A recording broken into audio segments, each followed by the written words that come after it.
บัดนี้เป็นครั้งที่ 3 ตรงกับวันที่ 12 พฤศจิกายน 2568 ข้าพเจ้านายชัยวัฒน์ คำเงิน ขอเปล่งวาจาสาธยายพุทธมนต์ถวายเป็นพุทธบูชา ธรรมบูชา สังฆบูชา และเป็นอาจาริยบูชา แด่องค์พระข้าวัมปติเถระเจ้า องค์หลวงปู่สำเร็จหลุน หลวงปู่บุญเดช หลวงปู่ศิลา ตลอดทั้งครูบาอาจารย์ผู้เป็นเจ้าของวิชาจินดามณี ขอเทพเทวดาเจ้าทั้งหลายโปรดจงมาอนุโมทนาในการสวดมนต์สาธยายของข้าพเจ้านี้ ขออนุภาพพระคุณพระรัตนตรัยครูบาอาจารย์และเทวดาทั้งหลายโปรดจงดลบันดาลให้จิตของข้าพเจ้าเป็นสมาธิอันควรแก่การสวดสาธยายมนต์ต่อไป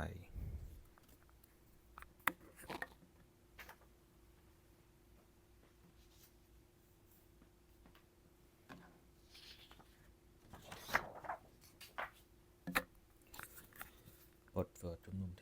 ทวดาสัมมันตาจักกะวา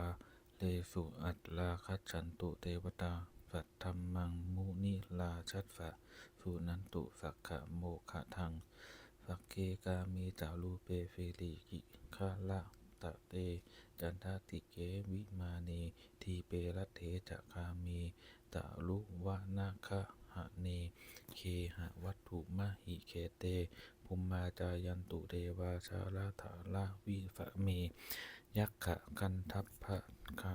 นาคาตินทัตตาสันติเกยังมุนิวะละวะจะนังธรรมโมเมสุนันตุธรรมะสวนากาโลอายัมพะทันตาธรรมะสวนากาโลอายัมพะทันตาธรรมะสวนาวากาโลอายัมพะทันตาบทสวดนามการสิทธิคาถานะโมตัสสะภะคะวะโตอะระหะโตสัมมาสัมพุทธัสสะนะโมตัสสะภะคะวะโตอะระหะโตสัมมาสัมพุทธัสสะนะโมตัสสะภะคะวะโตอะระหะโตสัมมาสัมพุทธัสสะบทสวดสัจจกิริยาคาถานัตติเมฟานังอัญญังพุทโธเมฟานังวาลังเอเทนะสัจจวัชเชนะโสติเมโสตุรัปทานัตติเมฟานังอัญญังธัมโมเมฟานังวาลังเอเทนะสัจจวัชเชนะโสติเมโหตุสัพพทานัตติเมฟานังอัญญังสังโฆเมฟานังวาลังเอเทนะสัจจวัชเชนะโสติเมโหตุสัพพทา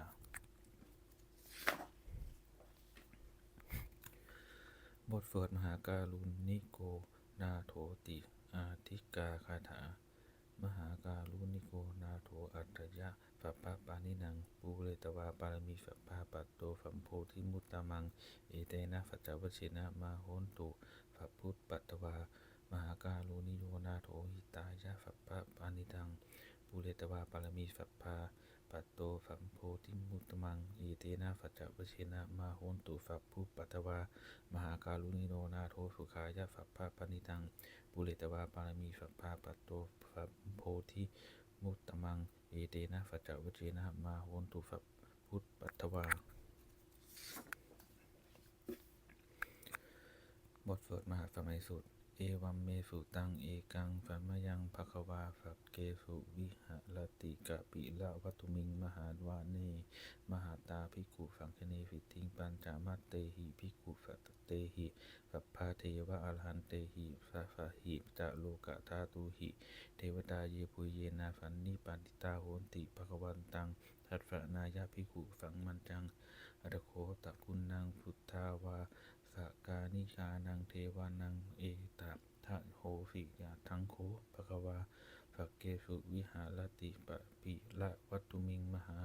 วะเนมหาตาภิกขุสังคเนสิทังปัญจมัตเตหิภิกขุสเตหิสเพเทวะอหันเตหิสหวิจะโลกธาตุหิเทวตาเยปุเยนาสันติโกปาติตาโหนติภควันตังทัตสนายะภิกขุสังคัญจะจันนุนะมายัมปิเยนะภควาเตนุปะสังกะเมยะมาอุปะสังกะมิตวาภควโตพันธิเกปัจจะกะคาถามปาเสยยามาติอรโคตาเทวตาเสยยะถาปินามะภควาปุริโสสัมมัจจิตังวาพาหังปัจเลยยะปาสาติตังวาพาหังสัมมันเจยะเอวะเมวะสุตาวา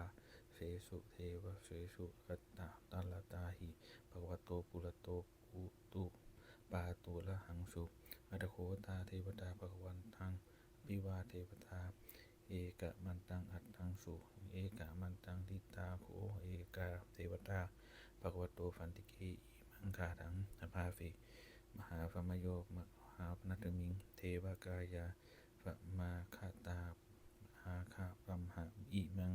ธัมมะสมยังทักกิตาเยวะอัปปราชิตะฟังคันติอัตโขอัปปราเทวตาภควโตฟันติเกอิมังคาถังอภาฟิติละภิกขโวฝมาทะหังสุจิตตังอัตโนอุชุกามะกังสุสารถีวะเนตานิคะเหตวาอินทียานิลักขันติปฏิตาติ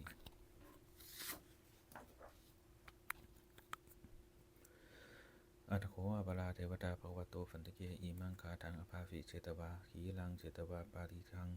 อิทังขีลังโอหัจจะมะเมชาเตจะอันติสุทาวิมาลาจักขุมาตาสุทันติสุสุ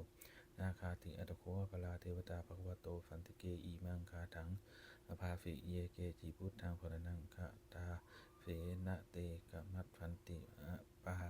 ยะภูมิงปะหายะปานุสังเทสัง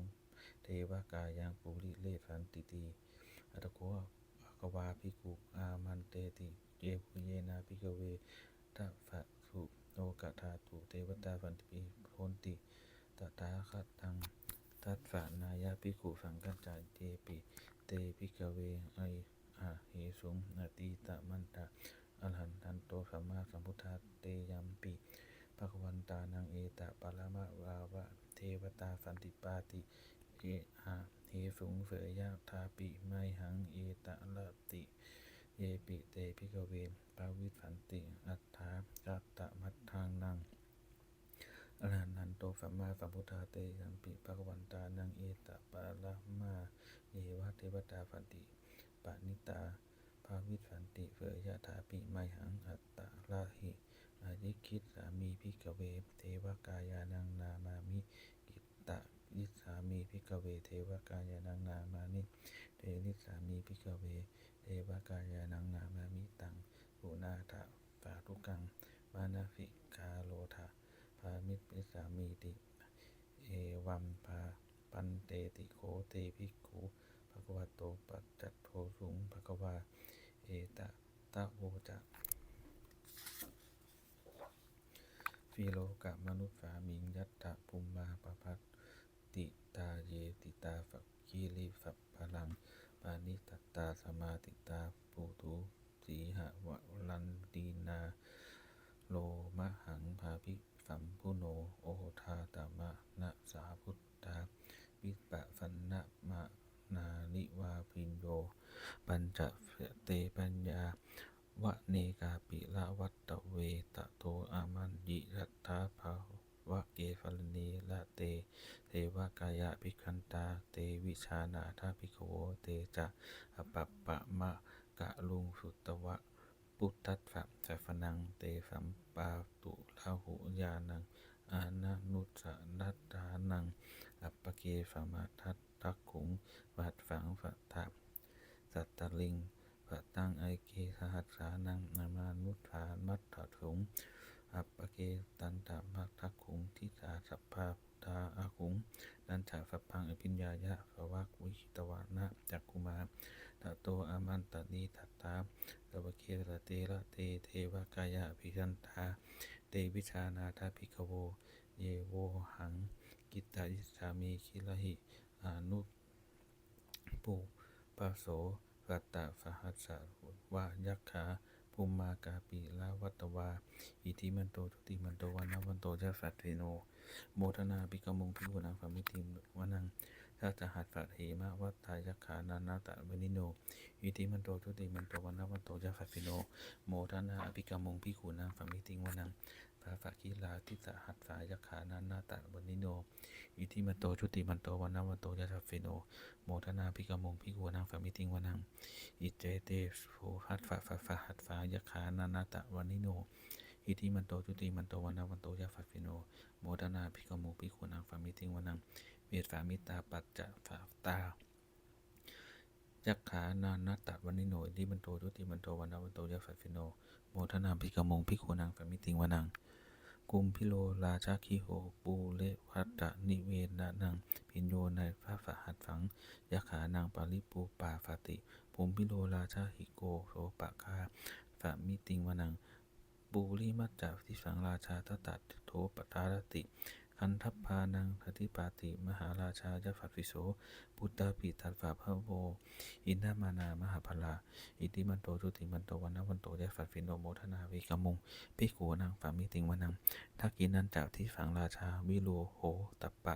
ฟาฟติปุมพันธานังอาทิปาติมหาราชายฟัตวิโสพุทธาปิตัสสะพะโวอินทมานามหาพลาอิทิมันโตชุติมันโตวันนวันโตจะฟัตฟิโนโมทนาภิกขมุงภิกขุนางฝามิติงวนังปัจจิมันจะที่สังราชาวิรูปโคปฟาฟตินาคานังอธิปาติมหาราชายฟัตฟิโสพุทธปิตัดฝาพระโวอินทมานามหาพลาอิทิมันโตชุติมันโตวันนวันโตยะฟัตฟิโนโมทนาภิกขมุงภิกขุนางฝามิติงวนังตะลัญจะที่ฝังราชากุเวโลตัปปะฟ้าฝาติยะขานังอธิปาติมหาราชายฟัตฟิโสพุทธปิตัสสะวะโวอินทมานามหาพลาอิทิมันโตจุติมันโตวันนวันโตยะฟัตฟิโนโมทนาภิกขมุงภิกขุนางฝามิติงวนังปุริมะที่ฝังราทัตโถทักกิเนนะวิโลปะโขปัจจิเมนะวิโลปะโขกุเวโลกุอุตตะลังที่ฝังจัตตาโลตะมหาราชาสมันตาจตุโลทิสาทันรามนาอัตสุวันเนกาปิละวัตเวได้ฝังมายาวิโสราภาอาคูวันจะทินิกาสัทธามายากุเกนตุเวเกนตุวิภูจะวิภูโตสหะจันทโนกามเฟโตจะอินทุมันทุนิมันทุจะมะปะนาโทโอปะมันโยจะเทวสูโตจะมาตะลิจิตตะเฟโนจะคันทัพโพนาโลราชายชะโนสะโกอาคูปัญจทิโสเจวะติมปะลุสุริยวัชสาเอเตจันเจอภิกามุงภิกขุนางฝามิติงวนังอัฏฐโคนัทรานาคาเวสาฝาสหตัชกากัมภะสัสสะตาลาอาคูปะยาคาสหยาติภิยมุนาตัฏฐทัฏฐะจะอาคูนาคายฟัตฟิโนเอราวันโนมหานาโคโสปาคะฝามิติงวนังเยนาคาราชาสาทัตฟาหะลันติทิปาทิชาปักขิวิสุภะปักขุง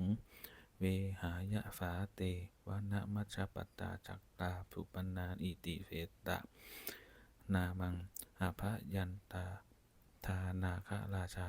นะมาสิสุปันโนมหานาสิพุทโธสันหาหิวาตาหิ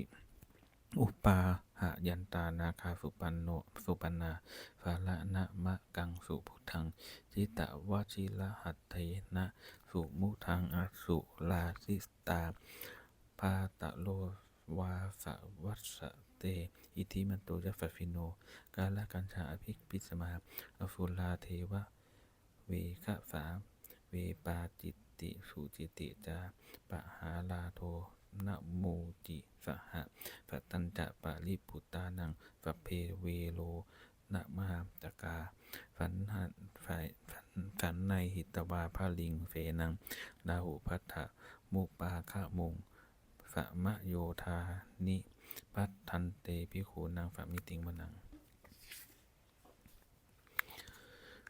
อาโปจะเทวาปัทวีจะเตโชวาโยตถาคะมุงวลุนาเทวาโสโมจะยะฝายะฝาหะเมตตากรุณายติกาอาคูเทวายะฟัตฟิโนตเฟเสฟัตคากายาสัพเพนะนะตะบนิโนอิทิมันโตจุติมันโตวันนะวันโตยะฟัตฟิโนโมทนาภิกขมุงภิกขุนางฝามิติงวนังเปตุจะเทวาฝาหะลีจะอฟมาจะทุเวยะมาจัตทันสุปะนิสาเทวาจันทมาคูปูลักขิตาสุริยสูปะนิสาเทวาสุริยามาคูปูลักขิตานักขัตธานิปุทกิตวาอาคูมันทะวะลาหกาวาสุนังวาโสโวเสโถสักโกปาคะโอลินทโกตเฟเตตกากายาสัพเพนันนัตถะเบนิโน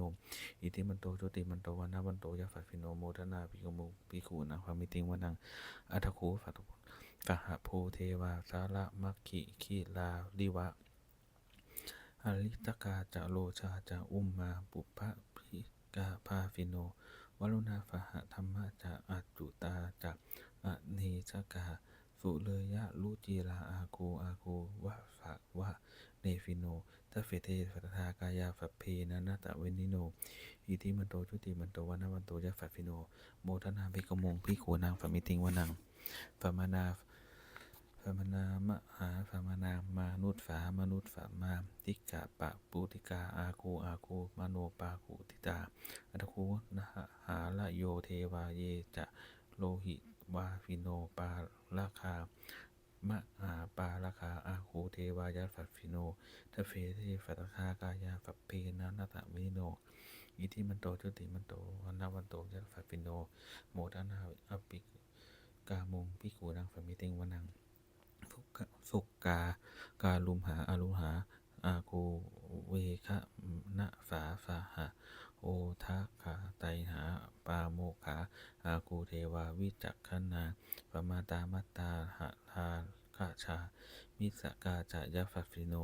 ตถานังอัตถะปานุโนโยทิฝาอภิวัตสติตฟีเทฝัตถากายาฝัพพีนะนาตะพิโนอิทิมันโตจุติมันโตวนาวันโตจะฝัพฟิโนโมทนาภิกขมงภิกขุนางฝัมมิติงวนังขีมิตาฟืตากามาตัทธากาจะยะฝัพฟิโนฝัมติตกาฝัมมาเพถาโชตินามะจะอัฟะวานิมมานาลาติโนอาโกอัตโคปาเลียนิมติตาเตเฟเทตัคากายาฝัพเพนะนาตะวิโนวันนิโนอิทิมันโตจุติมันโตวันนาวันโตยะฝัพฟิโนโมทนาภิกขมงภิกขุนางฝัมมิติงวนังทัฟฟิเทตัตถาเวทานิกายาฝัพเพนะนาตะวินิโนนาวันวะเยนะอาคันฉุงเยจันเต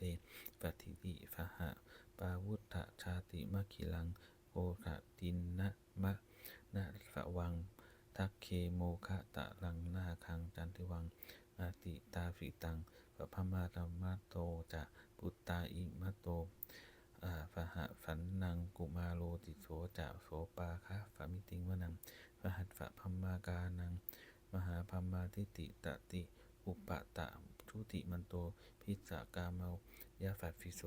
ทเฟเทอิสลาอาคูปัจเจกะสะวัตติโนเตขันจะมัจจโตอาคาหาลิโตปาริวัติโตเตฝัจจะฝัพเพอาภิกขันเตฟินเทเทวาฝัพพมะเกมาละเสนาอภิกามิปัสสะกันหัสสะอิทิยังเททะทัตถะปัตถะราชคาพันธวัตตุเมสมันตาปริวาเลทะมาโวมมุนจิตะโกจินังอิติทัตถะมหาเฟโนกันนะเฟนังอเปสะยิปานินาปาละหาหัจจะฝะลังกวัตนาเพละวังยะถาปาวุธฝะโกเมโกนาทะยันโตฝาวิสุโกตถาโสปัจจุทาวติฝังกุโตอาสยังวะเสตัญจะสัพพังอภิญญายะอาวคิตวาจักคุมาตโตอมันตยิสัตตาฝาวะเกฝะเนละเตมาละเฟนาอภิปันตาเกเตวิชานาถภิกขโวเตจะอัปปะกะมะกะลุงสุตวาพุทธัสสะสาสนังวีตะลาเคหิปากกามงเนสังโลมัมปิอิชยุงสัพเพวิชิตะสังคามาปายาติตายะฝัพฟิโนโมทันติสหภูเตหิฝาวกาเตชะเนสุตาติบทสวดจุลชัยยะปะปรกรนะโมเมพุทธัสเตสัตตาราชตานัญญะธรรมาตะเตชะปะสิทธิปะสีเทวานาลายะปาละมุเมสุราสิทธิปัมมาจะอินทาจะจาตุโลกาคัมภีรักขากาสมุทาภูตังสังคังคาจะปะปัมมาชัยยะปะสิทธิปะวันตุเตชัยยะภาละนิมอุทะนีอุทะทีนาทีชัยยะ คะคนละตนละนิสัยเสนะมุเมลุราชะพลนะละชีชัยนะคัมภีละโสมพีนาเคนทะนาคีปีศาจจะภูตะกาลีชัยทุนนิมิตตาโลคีชัยสิงคีสุธาทานะมุขชาชัยาวารุณนะมุขปัตตาชัยจำปาทินาคกุละคันทกชัยคัจฉคนนะตุลงสุกะละผู้ชงสีหะภักยะทีปะชัยวารุณนะมุขยาตาคิตะชิตะเสนาลีปุนะสุทีนะละดีชัยสุขาชีวีชัยทรณีตะเลสัทธาสุชัยยาชัยธารณีสารตีนสัทธาชัยมังกะลาลัญญาภักวักติเคชัยวารุณนะยักเขชัยลักขะเสสุละพุชะเตชาชัยพัมเมนทะคะนาชัยราชาที่ราชสาจะชัยปัทวิงสัพพังชัยอรหันตังปัจเจกพุทธาสาวังชัยมะเหสุโลนะโลหะโลเทวาชัยพัมมาสุระโคชัยนาโควิรูหะโกวิรูปโคจันติมาลาวิอินโตจะเวนะเตโยจะกูเวโลวะลุโนปิจะอากิวาโยจะปาชุนโนกะกุมาโลทัตตะทิตะโกอัฏฐาละสะมหาเทวาอิติส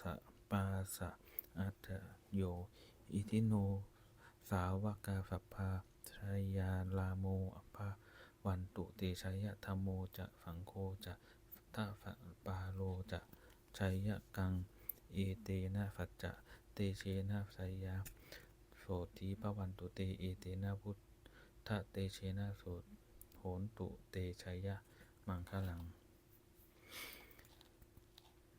ชัยโยปิพุทธะสิริมะโตอะยังมาตัสสะจะปาปิมะโตปาลาชโยอุโคพะยามโพธิมันเตปะโนโมทิตาชัยยะตถาพัมมะคะนามะเหฟิโนชัยโยปิพุทธะสิริมะโตมะยังมาตัสสะจะปาปิมะโตปาลาชโยอุโคพะยามโพธิมันเตปะโมทิตาชัยยะตถาอินทคันนามเหฟิโน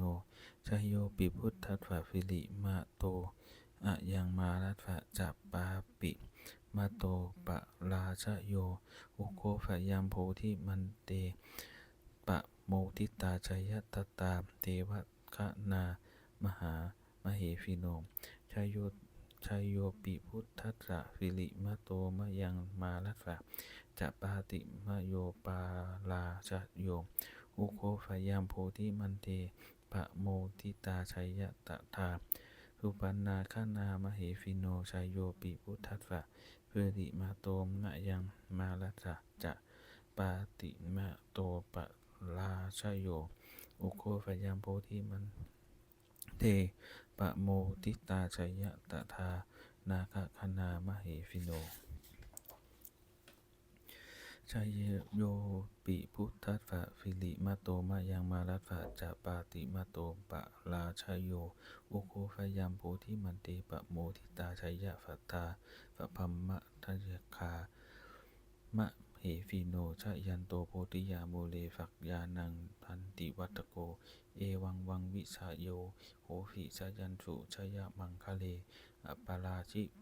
ตะปังลังเกฟีเสปะเทวิโลปะเคไปอาภิเสเกสัพพะพุทธานังอัปคัปปัตโตปโวทติสุนัขัตตังสุมังคลังสุปะตาตังสุติตังสุขโนสุมุตุโตจะสุชิตสุยิตจังพัมมาจาริสุปาทักขินังกายกรรมังวาจากรรมังปทักขินังมโนกรรมังปานีทีเตปทักขินานิกัตตวานะภาวันพัทเถปทักขิเนเตอัฏฐลัทธาสุ ขีตาวิลูหาพุทธาฝาฝะเนอโลคาสุริตาโหนทะฝะหะสัพเพหิยาติภิกษุทันตุโพญโยเยเทวาอัจมิงฐาเนอภิคตาทีคายุกาสะคาโหนตุสุขิตาโหนตุสัพพทาละขันตุสัพพัตนัตสัตตานังละขันตุขีนาสาสนังยากาจิปัฏฐาธาเตสังสัพเพปูเรนตุมโนรัฐายุตตกาเลปวัตสันตุวัดสังวิสาวหาวาลาหกาโลคาจุปัตถวาเตสังวิหาเรนตุจาสัพพทากายาสุขังจิตตสุขังอรหันตุยัตถาละหังบทสวดธรรมนิยามสุตังเอวัมเมสุกังเอกังสัมมายังภควาสาวัตถิตังวิหาราติเขตวาเนอานากะปินทิกัตสะหาลาเมตัดละโขภควาภิกขุอมันเตสีภิกขโวติภควาเตติภิกขโวเตภิกขุภควาโตปัจจัตโสสุงภควาเอตทะโวจะอุปทาวาภิกขเวตถาคะตานังอุนุปปาทาวาตถาคาตานังทิติวะสาธาตุสัมมติตตาธรรมนิตายามตาสัพเพสังขาราอนิจจาติตังตถาคโตอภิสัมพุทธติอภิสะเมติอภิสัมพุทธิตวาอภิสะเมตวาอาจิขติเทเฟติปัญญะเปติปัฏฐเปติวิละวะติวิภาชติอุตตานิกะโลติสัพเพสังขาราอนิจจาติอุปทาวาภิกขเวตถาคานังอุปัฏฐวาวาตถาตานังทิตาวาสาธาตุธรรมติตาธรรมานิยามตาสัพเพสังขาราทุกขาติตังตถาคโตอภิสัมพุทธติอภิสะเมติอภิสัมพุทธิตวาอภิสะเมตวาอาจิขติเทเฟติปัญญาเปติปัฏฐเปติวิวะลติวิภาชติอุตตานิกะโลติสัพเพสังขาราทุกขาติอุปทาวาภิกขเวตถาคตานังอนุปปาทาวาอัฏฐาคตานังทิตาวะสาธาตุสัมทิตาตาธรรมนิยามตาสัพเพธัมมาอานัตตาติตังตถาคโตอภิสัมพุตติอภิสะเมติอภิสัมพุทธิตวาอภิสะเมตวาอาจิคติเทเฟติปัญญาเปติปัฏฐเปติวิวะลติวิภาชติอุตตานิกะโลติสัพเพธัมมาอนัตตาติอิทัมมะโวจะภควาอัตตนาเมภิกขุภควโตภาสีตังอภิพันนุนติบทสวดพัทเทกะลัตตะคาถาอาตีนางนานวาคะเมยะนับปาติทังเกนาอะนาคะตังบุคคลไม่ควรคิดถึงสิ่งที่ล่วงไปแล้วด้วยความอาลัยและไม่พึงพะวงถึงสิ่งที่ยังมาไม่ถึงยะธาติตัมปิปะหีนันตังอัปปัตตันจะอะนาคะตังสิ่งเป็นอดีตก็ละไปแล้วสิ่งเป็นอนาคตก็ยังไม่มาปัจจุปันนันจะโยธัมมังตัตถะวิปัสสติอะสังหิลังอะสังกุปปังตังวิทยามนูรูยะหะเยผู้ใดเห็นธรรมนั้นเกิดขึ้นเฉพาะหน้าในที่นั้นๆอย่างแจ่มแจ้งไม่งอนแง่นขอนแคนเขาควรพอกพูนอาการเช่นนั้นไว้หัจเชวะกิจจะมาตับปังโกจัญญามะละนังสุเวความเพียรเป็นกิจที่ต้องทำวันนี้ใครจะรู้ความตายแม้พรุ่งนี้นะโหหิสังฆลันเตนะมหาเสนีนะมัจจุนาเพราะความผิดเพี้ยนต่อมัจจุราชซึ่งมีเสนามากย่อมไม่มีสำหรับเรา เอวังวิหาริมาตาปิงอโหรันตะมะตันตินังตังเวพัตเทกะลัตโตติฝันโตอาจิกขะเตภุมุนีมุนีย่อมสงบมุนีสงบย่อมกล่าวเรียกผู้ที่มีความเพียรอยู่อย่างนั้นไม่เกียจค้านทั้งกลางวันกลางคืนว่าผู้เป็นอยู่แม้เพียงราตรีเดียวก็น่าชมบทสวดธรรมสังเวคปัจจเวคขณะสัพเพสังขารานิจจังสังขารคือร่างกายจิตใจและรูปธรรมนามธรรมทั้งหมดทั้งสิ้นมันไม่เที่ยงเกิดขึ้นแล้วดับไปมีแล้วหายไปสัพเพสังขาราทุกขาสังขารคือร่างกายจิตใจและรูปธรรมนามธรรมทั้งหมดทั้งสิ้นมันเป็นทุกข์ทนยากเพราะสิ่งเกิดขึ้นแล้วแก่เจ็บตายไป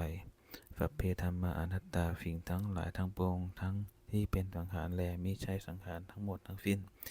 ไม่ใช่ตัวไม่ใช่ตนไม่ควรถือว่าเราว่าของเราของตัวว่าตนของเราทุกวังชีวิตตังชีวิตเป็นของไม่ยั่งยืนทุกวังมรณังความตายเป็นของยั่งยืนอาวัสสังมะยามาลิติตัพพังอันเราจะพึงตายเป็นแท้มาลณะปาลิโยสานังเมชีวิตตังชีวิตของเรามีความตายเป็นที่สุดรอบชีวิตตังมีอนิยตังชีวิตของเราเป็นของไม่เที่ยงมรณังมรณังเมนิยตังความตายของเราเป็นของเที่ยงวัตตะควรที่จะสังเวชยังกายโยอจิลังร่างกายนี้มิได้ตั้งอยู่นานเอเปตะวิญญาโนขันปาตจากวิญญาณจุดโทอันเขาทิ้งเสียแล้วทิเสสติจากนอนทับปาทะวิงซึ่งแผ่นดินกาลิงคติวะประดุจดังว่าท่อนไม้และท่อนฟืนนิรัตถังหาประโยชน์มิได้อนิจจาวัตตะสังขาราสังขารทั้งหลายไม่เที่ยงหนออุปะทวะยะธรรมิโนมีความเกิดขึ้นแล้วมีความเสื่อมเป็นธรรมดาอุปัชชิตวานิรุตชันติขันเกิดขึ้นแล้วย่อมดับไปเตสังวูปะฟะโมสุโขความเข้าไปสงบสังขารทั้งหลายเป็นความสุขอย่างยิ่งสัพเพสัตตามาลันติจะสัตว์โลกทั้งหลายทั้งปวงกำลังตายอยู่มะลิงโสจะมาลิสะเลที่ตายแล้วและกำลังจะตายเตเถวะหังอาลิสามีเราก็จะตายอย่างนั้นเหมือนกันนัตถิเมเอถาฝังประโยคความสงสัยในความตายนี้ย่อมไม่มีแก่เราเลยบทสวดเมตตายังกันจิกินจิยังกินจิกุละลังกัมมังสัพเพหิพระเหติกะตังปุญญังโนอนุโมตันตุสุนันตุโคนโตเยเทวาอัจจมิงฐาเนอาทิตะขัตตาทีคายุกาสันทาโหนตุทิสุริตาโหนตุทุกขาปมุตตันตุมาตาปิตาสุขิตาโหนตุทุกขาปมุตตันตุสัพเพยาติตาสุขิตาโหนตุมุตตาปมุตตันตุสัพเพยาจติกาสุขิตาโหนตุทุกขาปมุตตันตุสัพเพปิสาสัพพาสักเขยะขาสัพเพเปตาสุขิตาโหนตุทุกขาปามุตตันตุสัพเพอาจาริยุตปัจฉยาสุขิตาโหนตุทุกขาปามุตตันตุสัพเพนาคัตตาสุขิตาโหนตุทุกขาปะมุนจันตุสัพเพเทวาสุขิตาโหนตุทุกขาปะมุนจันตุสัพเพสัมมาตินังสัมมิสันตุบทสวดบูชาหลวงปู่ทวดนะโมโพธิสัตโตอาคันติมายะอภิอิติภควานะโมโพธิสัตโตอาคันติมายะอิติภควานะโมโพธิสัตโตอาคันติมายะอิติภควาปฏิทานคาถายาเทวตาสันติวิหา ละวาฟินีทูเปคะเลโพธิคะเลตะหิงตะหิงตาธรรมะทานีนะภะวันตุปูติตาโสทิงกะโลนเตทะวิหารมันตะเลเทลาจะมัจจานวกาจะพิกโวฝาลามิกาทานปฏิอุปาสกาคามาจะเทสานิคามาจะอิสลาสัมปานาภูตาสุขิตาภวันตุเตชาลาภูชาเยปิอะอันทาสัมภวาสังเฟทะชาตาอัทาโวปะปานิตานิยานิกังตัมมะวะลังปฏิจจเตสเปปิทุกขะกะโลนตุสังขยังถาตุจีรังตะตังธัมโมธัมมังทะลาจะปุคาลาสังโฆโหตุสัมมโกวาอัตตยะจะหิตายะจะอัมหิลักขตุสัทธัมโมสัพเพปิธัมมจาริโนอุทิงสัมปาปุเนยยามะธัมเมอาริยปะเวทิเตปะฝันนาโหนตุสัพเพปิปานิโนพุทธสาสะเนสัมมาตานังปะเวสันโตกาเลเทโวปะวัสสตุวุธิภาวายะสัตตานังสามิตังเนตุเมทะนิงมาตาปิตาจะอัตตาสังนิจังลักขันติพุตตรังเอวัมธัมมีนะราชโนปะชังลักขันตุสัพพทาบทเทวตาอุยโชอุยโยจานะคาถาทุกขปัตตาจะนิทุกขาพยาปัตตาจะนิพยาโสกัปปัตตาจะนิโสกาโหนตุสัพเพปิปานิโนเอตาวตาจะอัมเหหิสัมภตังปุญจังสัมภตังสัพเพเทวามุโนตันตุสัพเพสัมปติสิทธิยาทานังทัจจุสัทธายะสีลังลักขันตุสัพพทาภวนาภิละตาโหนตุกัจจันตุเทวตาคตาบทสุมังคลคาถาโหนตุสัพพังสุมังคลังลักขันตุสัพพเทวตาสัพพพุทธานุภาเวนะสุทธิโหนตุนิรันตรังโหนตุสัพพังสุมังคลังลักขันตุสัพพเทวตาสัพพธรรมานุภาเวนะสุทธิโหนตุนิรันตรังโหนตุสัพพังสุมังคลังลักขันตุสัพพเทวตาสัพพสังฆานุภาเวนะโหติโหนตุนิรันตรังสัพเพพุทธาภรปตาปัญเจกานาจายังพลังอนันตันจะติจนะละขังพนามิสัพพโสสัพเพพุทธาภรปตาปัญเจกานาจายังพลังอนันตันจะติจนะละขังพนามิสัพพโสสัพเพพุทธาภรปตาปัญเจกานาจายังพลังอนันตันจะติจนะละขังพนามิสัพพโสสัพเพพุทธาภรปตาปัญเจกานาจายังพลังอนันตันจะติจนะละขังพนามิสัพพโสสัพเพพุทธาภรปตาปัญเจกานาจายังพลังอนันตานันจะเตเชนะลักขังพันธมิสัพโสสัพเพพุทธาภรปตาปัจเจกานันจะยังพลังอนันตานันจะเตเชนะลักขังพันธมิสัพโสสัพเพพุทธาภรปตาปันเตกานันจะยังพลังอนันตานันจะเตเชนะลักขังพันธมิสัพโสสัพเพพุทธาภรปตาปัญเจกานันจะยังพลังอาลันตานันจะเตเชนะลักขังพันธมิสัพโสสัพเพพุทธาภรปตาปัญเจกานันจะยังพลังอนันตานันจะเตเชนะลักขังพันธมิสัพโส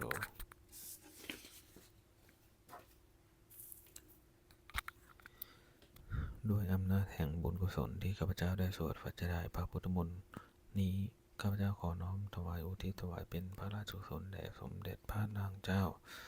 สิริกิติ์พระบรมราชินีนาถพระบรมราชชนนีพันปีหลวงผู้เสด็จสู่สวรรคาลัยขออานิสงส์แห่งบุญกุศลนี้จงเป็นสัพพะสิริมงคลแก่ข้าพเจ้าให้แคล้วคลาดปลอดภัยจากทุกโรคโศกโรคภัยอันตรายทั้งปวงให้มีแหล่งรายได้อันสุจริตมั่นคงเป็นสัมมาอาชีพอันชอบธรรมคำว่าไม่มีอดอยากยากจนขออย่าได้มีแก่ข้าพเจ้าขอให้ข้าพเจ้ามีสัมมาทิฏฐิตั้งมั่นในพระคำสอนแห่งองค์สมเด็จพระสัมมาสัมพุทธเจ้าดำรงอยู่ในความดีงามตลอดกาลนานอีกทั้งขอเทพเทวดาทั้งหลายผู้ได้อนุโมทนาสาธุการในบุญกุศลนี้โปรดประสิทธิ์ประสาทพร น้อมส่งอานุภาพแห่งมงคลไปสู่วัตถุมงคลผ้าปิดตายอดเศรษฐีทั้งฝ่ายไทยและฝ่ายลาวรวมถึงวัตถุมงคลทั้งปวงที่สามสิ่งอมูเลตได้จัดสร้างขึ้นให้เปี่ยมด้วยพุทธานุภาพเทวานุภาพฤทธานุภาพอันศักดิ์สิทธิ์อำนวยผลให้เป็นสิริมงคลแก่ผู้ครอบครองและบูชาทุกประการเถิดถูก